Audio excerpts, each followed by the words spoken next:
Okay, so it's late evening of my day 2 and being stuck with this microcopter tool. But I got an interesting tip on the internet.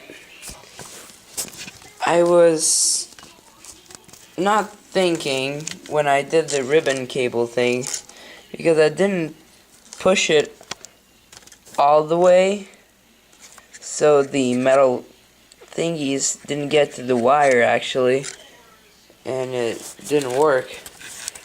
And last time when I would connect the thing, the satellite light would be solid, and now it's flashing and I have no idea what it indicates, but something is changing. But still the LED keeps blinking constantly, rapidly, and it won't stop. So there should be a green one right by it. So maybe people who have the hexacopter, you might look here. All I have is a flight control right here.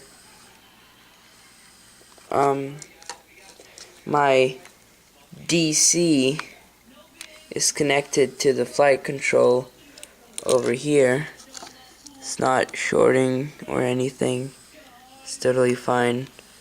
Now, maybe I have to do something with this wire, so if you could leave a comment.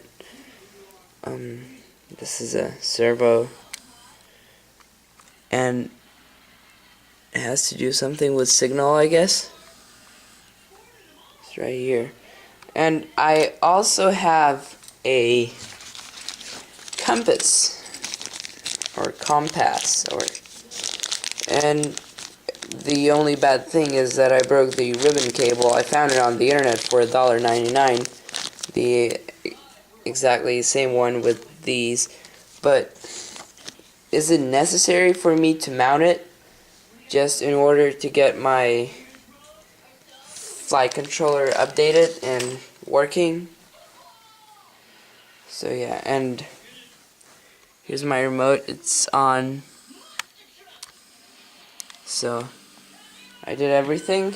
Yeah, and the sequence was I had to turn off everything, connect, turn on the thing, and then turn on an MK tool, so microcopter tool, and still yet it doesn't work. So I'll see what does the flashing mean, and I'll tell you guys. So thank you, and I guess I'll keep you updated.